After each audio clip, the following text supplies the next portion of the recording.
Welcome to the show, everybody. We have a huge week ahead of us.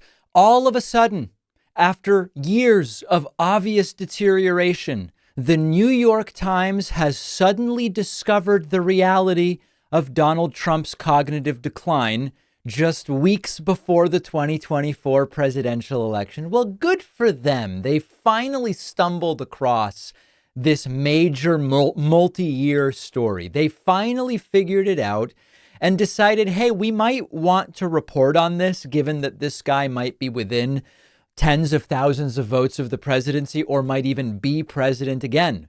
In a new piece titled "Trump's Speeches Increasingly Angry and Rambling Reignite the Question of Age," the New York Times subheadline reads, "With the passage of time, the 78-year-old former president's speeches have grown darker, harsher, longer, angrier, less focused, more profane, and increasingly fixated on the past, according to a review of his public appearances over the years."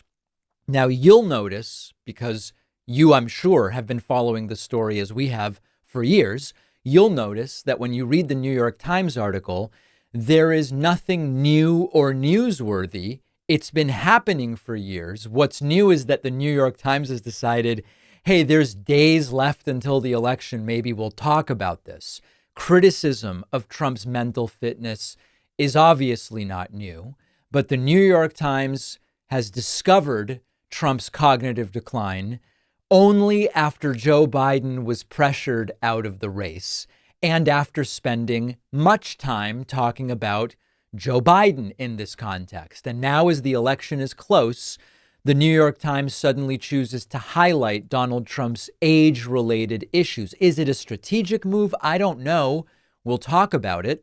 But even though the New York Times is covering it, they're covering it in arguably a much softer way than they should be. The New York Times is presenting this Trump stuff as a recent phenomenon, sort of framing it in terms of age rather than acknowledging the long-standing behaviors that Trump's been exhibiting along these lines for years. And, in some ways, the New York Times article isn't bad. Like, for example, it includes a data analysis which shows Trump's speeches have become longer, filled with more negative, kind of black and white, all or nothing language.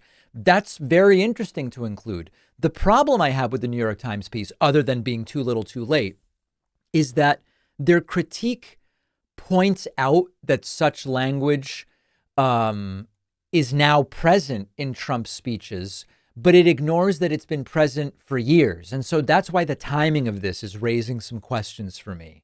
The New York Times article emphasizes the increased profanity and anger in Trump's speeches, sort of that his rhetorical style is getting darker and darker. And it is getting darker, but critics like me and others have realized this has actually been going on. It's been dark since 2016. I mean, he came down the escalator, as he loves to say, and talked about Mexican rapists and murderers. And there's a good kind of companion piece to the New York Times article on NJ.com, for NJ for New Jersey. And NJ.com points out the language shift was obvious a long time ago, and really this should have been covered by corporate media long ago. The other thing the article does, just to kind of soften the audience's understanding of how serious this is the New York Times includes voices from Trump's allies who just say he's absolutely fine. And this isn't very different than when Biden staffers were saying everything's good, and critical reporting would say you can't really go by that because obviously that's what they say. That's what they would say. When Biden was still in the race, the Trump cognitive decline story just wasn't really interesting to the New York Times. And to avoid just picking on the New York Times, it didn't seem like a super interesting story to corporate media in general. So like, we're using the New York Times as a prism through which to talk about this because they wrote an article. Good for them. But the truth is, I've been pointing out for 24 months that the Trump brain stories are conspicuously missing from corporate media, save a couple little spits and spurts over the last few months. Even in the New York Times article, they're using much softer language. They call it Trump's cognitive change rather than cognitive decline. change suggests he might be changing cognitively for the better. And we all know that that's very much not the case. And they are very cautious about saying something is definitively going on. So I want to try to be balanced. I'm glad the New York Times is talking about it rather than not at all. They are softening the story by not calling it decline, calling it change. They're softening the story by quoting Trump allies who say there's nothing to see here. They're mitigating the impact of the story by only starting to talk about it, just under 4 weeks before the election, around 4 weeks, I guess 4 weeks and a day before the presidential election. And they are drawing attention to it now when the political stakes have shifted dramatically.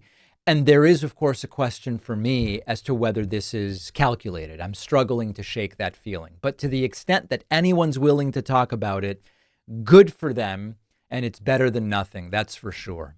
Support our show by checking out our sponsor, Brain FM Focus Music. They're giving you free access to their app for a whole month at brain.fm/Pacman. Once you try Brain FM, you'll quickly understand why this has become my go-to music app when I just want to focus on work. In addition to music for focusing on work, they have modes specially designed for sleep, relaxation, meditation, all created by musicians working with neuroscientists. Brain FM is the only music app funded by the National Science Foundation because of their unique audio technology that changes the patterns in your brain. Brain FM has been an amazing tool when I just want to focus on work. In the past, I've tried Spotify or YouTube. I end up distracted or can't find exactly what would be most useful for me. So at a certain point, I figured silence must be the solution until I discovered this. Brain FM is personalized depending on your brain type, even has a special ADHD mode that provides extra stimulation to brains that need it the most. So if you want to improve your focus or relax, give Brain FM a try for 30 days totally free. Go to brain.fm/Pacman. The link is in the description.